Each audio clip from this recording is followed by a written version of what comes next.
Sa pagpapatuloy ng recap, makikita sa Fagang Headquarters Building ang pagtitipon ng mga kilalang tao na pawang mapanganib at kasama ang kani-kanilang mga tauhan.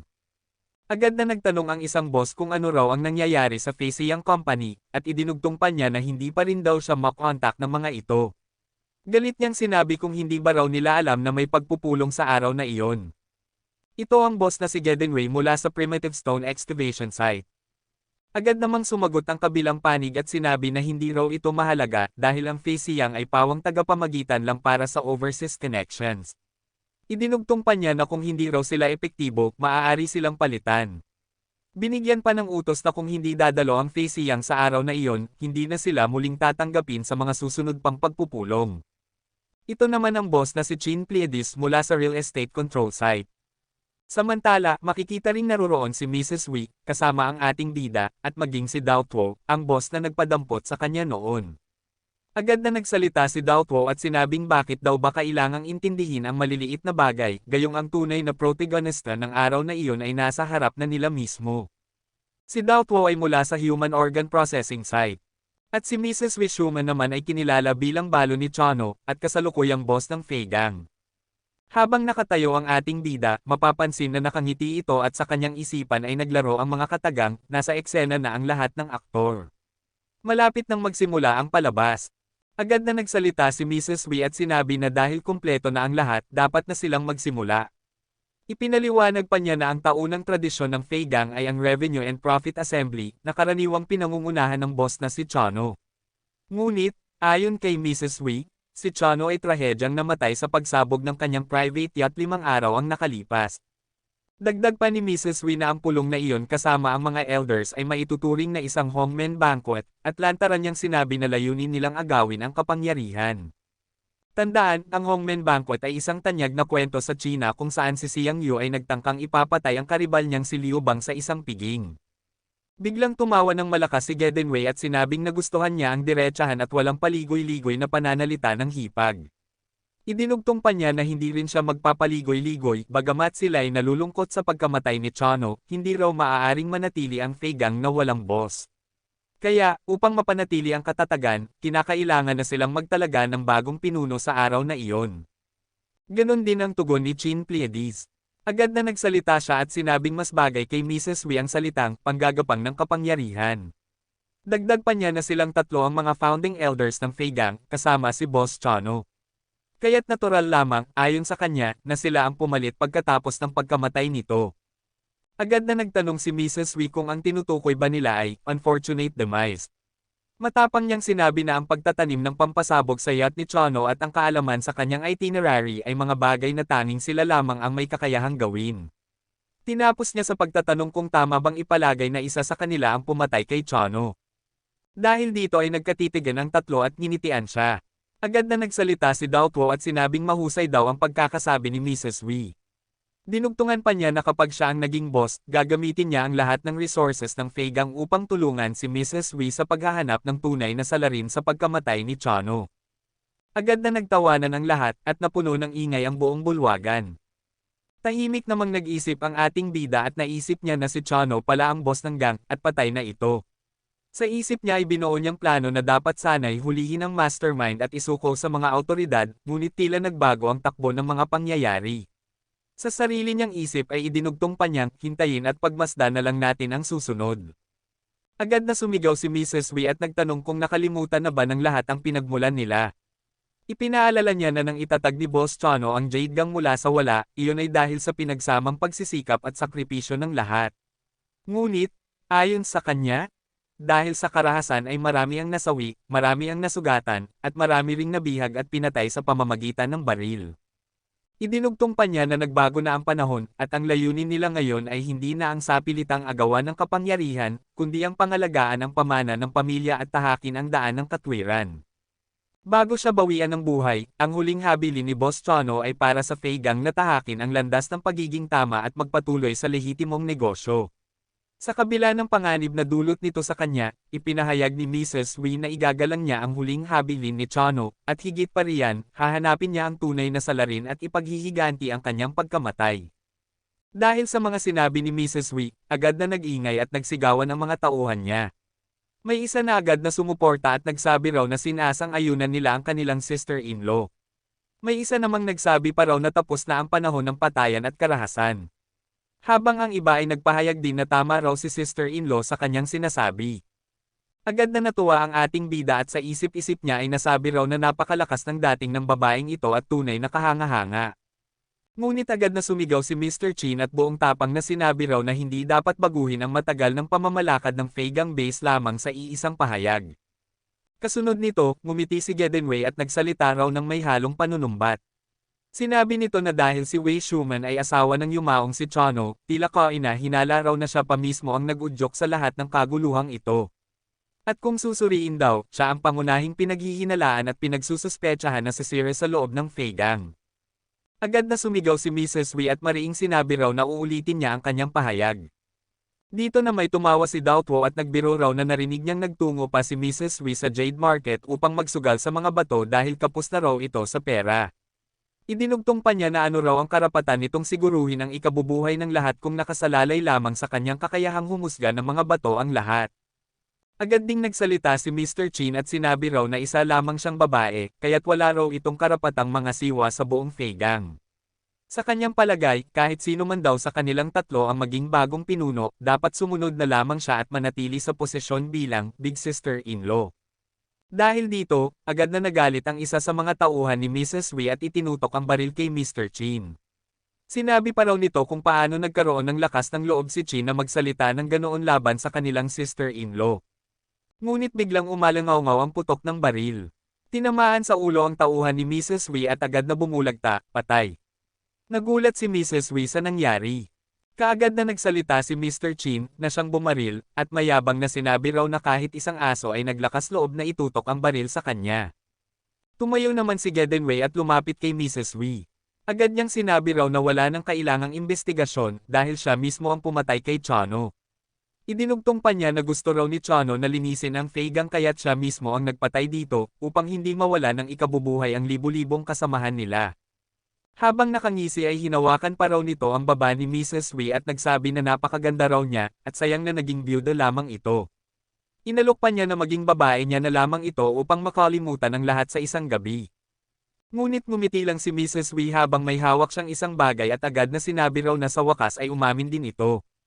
Idinugtong pa niya na matagal na niyang alam na silang tatlo ang may kagagawa ng pagpatay kay Chano.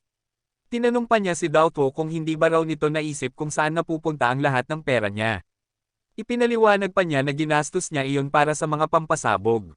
Sinabi niya pa raw na nakatanim na ang mga iyon sa buong gusali ng Feigang headquarters at wala silang ibang pagpipilian kundi mamatay o lisanin ang grupo.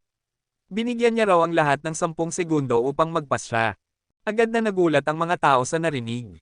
May isa na napasigaw at hindi makapaniwala, habang may isa namang napahawak sa ulo at nagsabi raw na ayaw pa nitong mamatay. Maging ang ating bida ay nagulat din sa mga ipinahayag ni Mrs. Wei. Sa kanyang isip ay nasabi raw niyang tunay na mabagsik ang babaeng ito. Ngunit naisip din niya na kung sakaling sumabog nga ang lahat, malaking tulong iyon sa pulisya. Ngunit nag-aalinlangan siya kung tatalo na ba siya mula sa bintana upang makatakas, dahil hindi siya sigurado kung kakayanin ng kanyang lakas at pangangatawan ang bagsak mula sa ikalimang palapag. Ngunit bago pa man siya makapagdesisyon, agad nang nagsalita si Gedenwei at sinabi raw kay Mrs. Wei na siya ang pumindot. Kasabay nito ay may kakaibang ekspresyon sa kanyang mukha na nagdulot ng pagkagulat kay Mrs. Wei. Sunod-sunod namang nagtakbuhan at lumipat ang mga tauhan ni Mrs. Wei papunta kay Gedenwei. Isa sa kanila ang nagsabi pa raw ng, pasensya na, sister-in-law. Mas magandang alok ang ibinigay ni Gedenwei. Kasunod nito'y diretsong sinabi ni Gedenwei kay Mrs. Wei na huwag na nitong ituloy ang pagpindot.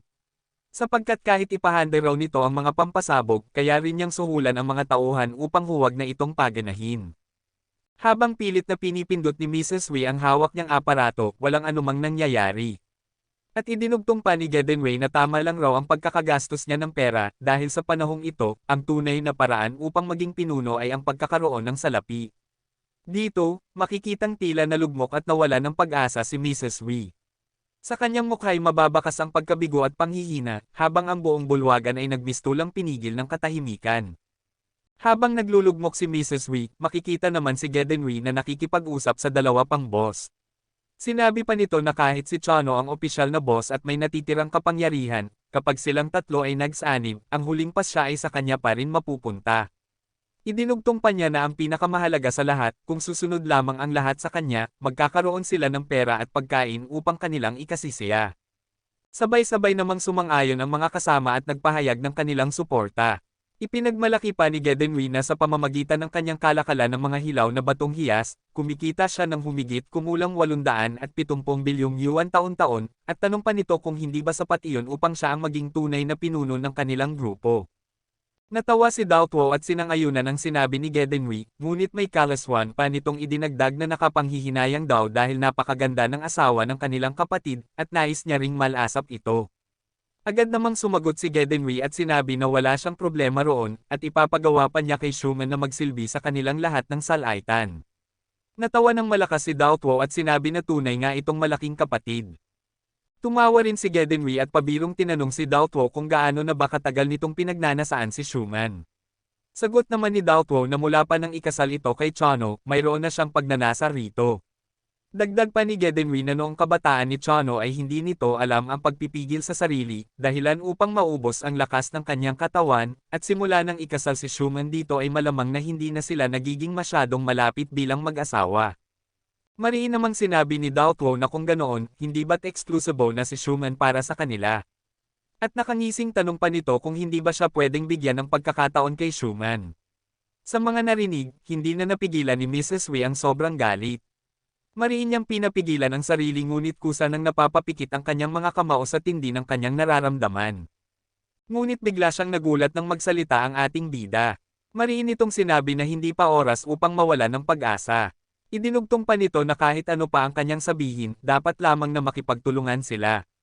Pagkatapos nito ay agad siyang tumalon papalapit sa tatlong boss at mariing sinabi na nais din niyang maging pinuno ng Feigang. Agad namang sumigaw si Gedenwi at pasiga na nagtanong kung sino raw ba siya. Dahil dito, nagtaka si Mrs. Wei at ang dalagang kasama nito kung ano raw ba ang ginagawa ng ating bida. Sumabat pa si Dao Tuo at sinabihan ang lahat na siya ay bagong tauhan lamang ni Wei Schumann na masyadong arrogante. Tinuro pa siya ni Gedenwi at galit na sinabi na wala siyang respeto at dapat nang alisin. Ngunit biglang ipinakita ng ating bida ang hawak na dokumento at mariing tinanong sila kung talaga bang isa lamang siyang tauhan ni Wei Schumann. Idinugtong pa nito na buksan nila ang kanilang mga mata at malinaw na tingnan kung ano ang dokumentong hawak niya. Nang basahin ng dalawa ang papel, sabay silang napatigil at nagulat sa kanilang nakita. Mariin nilang sinabi na siya pala ang bagong shareholder ng Feisiyang Company, na kilala rin bilang Flying High Company. Agad na napamura ang dalawa ng "Nani." Habang si Mrs. Wei at ang dalaga na kasama nito ay nanlaki ang mga mata at hindi makapaniwala sa kanilang narinig. Pinagpawisan si Mr. Chin at aminado nitong kahit kopya lamang ang dokumento, tunay na kontrata pa rin ito. Mariing tumutol si Dao Tuo at sinabing hindi man lang nila alam kung anong panlilinlang ang ginawa ng ating bida, ngunit malinaw na niloloko niya ang lahat. Idinagdag pa nito na kahit shareholder siya ng Feisiyang Company, kailanman ay hindi mapupunta sa kanya ang posisyon bilang pinuno ng kanilang grupo. Galit nitong idinugtong na ang Feisiyang Company ay isang dayuhang kumpanya lamang at ang kita nito ay walang halaga para sa kanila. Mariin pa nitong sinigawan ng ating bida na wala siyang karapatang magsalita sa kanilang harapan at dapat na bumalik na lamang siya sa China. Nagpatuloy pa ito sa pagbabante at sinabing kung hindi siya aalis ay babuliin nito ang kanyang mga binti. Ngunit nakangiti lamang ang ating bida at mariin na nagsabi na kung pera ang basehan upang maging pinuno, dapat niyang suportahan si Wei Schumann. Agad na nagulat si Mrs. Wei sa kanyang narinig, at ang dati nitong lugmok ay napalitan ng tuwa at tila nagningning ang mga mata sa pag-asa. Subalit agad na sinagot ni Gedenwi ang ating bida at galit na tinanong kung ano ang ibig niyang sabihin. Kalma lamang na tumugon ang ating bida at ipinaliwanag na kung kayang tulungan ni Wei Schumann ang mga kapatid na kumita at mamuhay ng maayos, siya ang dapat piliin. Dinagdag pa nito na ang tatlo ay puro lamang walang saysay na pangako, samantalang siya ang may tunay na kakayahan upang manguna at magtagumpay kasama ang lahat. Sa kanyang mga sinabi, nagtawanan lamang ang mga tao lalo na si Gedenwi. Mariin pa nitong tinanong kung ang Feisiyang Company ba ay mas makapangyarihan kaysa sa kanya. Galit namang nagsalita si Dao Tuo at ipinagmalaki na ang kanyang organ processing site ay kumikita ng 1.8 bilyong yuan taon-taon. Sumunod na ipinagmalaki ni Mr. Chin na ang kanyang negosyo sa real estate ay kumikita naman ng 2.5 bilyong yuan kada taon. At panghuli, ipinahayag ni Gedenwei na ang kanyang kapatid na si Danwei ang may hawak ng pinakamalaking kita sa apat na pangunahing kasino na umaabot sa mahigit 3 bilyong yuan taon-taon. Dahil sa mga sinabi ng tatlong Angus, napaisip na lamang si Mrs. Wei at sa kanyang isipan ay nasabi niya na tapos na ang lahat dahil ang taunang kita ng Faceyang Company ay aabot lamang sa ilang daang milyong yuan. Agad namang sumigaw si Mr. Chin sa kanyang mga tauhan at iniutos na dakpin ang ating bida. Ngunit nanatiling kalmado ang ating bida, nakangiti pa itong tinawag ang taong may hawak sa Finance Department na nakatayo lamang sa isang sulok. Nang lumapit ang lalaki, agad nitong iniswipe ang kanyang card sa counting machine, at biglang tumunog ito, senyales na matagumpay na nailipat ang halagang 5 bilyong yuan. Hawak pa ng ating bida ang card nang magsalita ito at sinabi na ang 5 bilyong iyon ay para kay Big Sister-in-law upang ipambili ng tsaa para sa lahat ng kapatid, at bawat isa ay may bahagi. Nagulat ang tatlong Angus at halos hindi makapaniwala sa kanilang nasaksihan.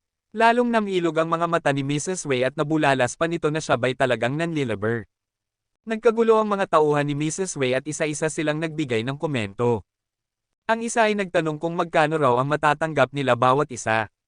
May isa namang nagkwenta at nagsabi na sa mahigit 3,000 miyembro ng Feigang, aabot sa mahigit 1 milyong yuan ang makukuha ng bawat isa. Ang isa ay napahiyaw na parang hindi raw totoo ang ganitong klase ng pangyayari, na tila parang eksena sa isang nobela. Habang ang isa naman ay nabulalas na kahit buong buhay niyang maging tauhan ay hindi siya kikita ng ganito kalaki. Muling lumapit ang ating bida sa tatlong Angus, nakatingin ng diretso at may kakaibang ekspresyon sa mukha, saka sinabi kung bakit hindi rin sila maglabas ng 10 bilyon para ipambili ng tiyaan ng kanilang mga tauhan. Hindi nakaimik ang tatlo at pawis na lamang. Agad namang sumigaw ang ating bida sa lahat ng naroon at ipinahayag na kung hindi kayang gawin ng tatlo ang kanyang ginawa, malinaw na sila ay puro lamang walang kwentang pangako.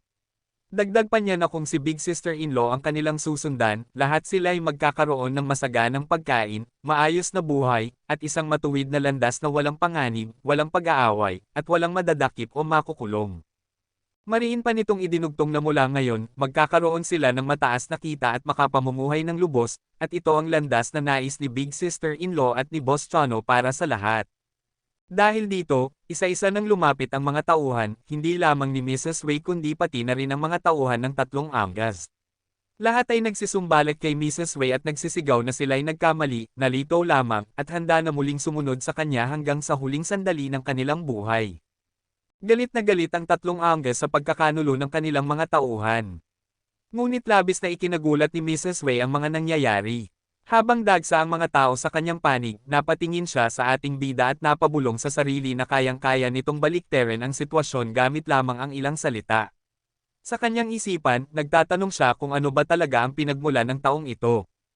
Habang nakangiti lamang ang ating bida, iniisip naman nito na sa mundo ng ilalim, lahat ng usapan tungkol sa katapatan at dangal ay walang saysay. Sa tamang halaga ng pera, kahit sino ay madaling maging tauhan. Bigla namang sumigaw si Dao Po, hawak ang kanyang ulo at may kakaibang ekspresyon, saka sinabi kay Mrs. Wei na mahusay talaga ito. Dagdag pa niya na hindi na siya nagtataka kung bakit palaging sumusunod si Chano sa bawat utos ng kanyang asawa, at ipinapalagay pa nito na matagal ng plano ang lahat at matagal nang nakahanda si Lin Xin. Napatingin lamang si Mrs. Wei at nagtataka kung ano ba ang sinasabi ni Dao Po. Ngunit hindi lahat ng tauhan ng tatlong Angus ay lumipat sa panig ni Mrs. Wei.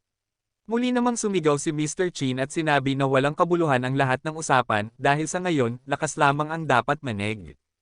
Agad niyang inutusan ng mga tauhan na umatake. Sa isang iglap, nagsipaglabasan ang mga may dalang nakamamatay na sandata at sinugod ang panig ni na Mrs. Wei. Habang nakatayo ang ating bida, nakangiti lamang ito at sa isip ay nasabi pa na tamang-tama ang pagkakataon. Agad din siyang sumigaw at inutusan ng mga tauhan ni Mrs. Wei na ito na ang oras upang ipaghiganti si Boss Chano. Idinagdag pa nito na ang ulo ng tatlong boss ay nagkakahalaga ng tig-1 bilyong yuan at agad na babayaran ni Big Sister-in-law. Nagulat si Mrs. Wei sa mga salitang iyon ng ating bida, ngunit sa mga tauhan niya lalong nag-alab ang damdamin. May sumigaw na ang kanyang pusong makatarungan ay nagliliyab na, habang ang isa naman ay nagsabing handa siyang ipaghiganti si Boss Chano. Isa pa ang sumigaw na oras na upang uminom ng tsaa at sabay-sabay na sumugod. Sa isang iglap, sumiklab ang matinding bakbakan. Damanak ang dugo mula sa magkabilang panig at umalangaw ang mga putok ng baril. Dahil sa mga ligaw na bala, agad na kumilos ang ating bida at mabilis na lumapit kay Mrs. Wei upang protektahan ito. Sa sobrang bilis, yumuko at dumapa ito upang takpan ang katawan ng babae. Sa pagkakadapa nila, laking gulat ni Mrs. Wei nang mapagtanto niyang nakapatong sa kanya ang ating bida. At dyan muna mapaputol ang ating recap mga boss, susubukan ko maka-upload bukas para sa inyo, maraming salamat.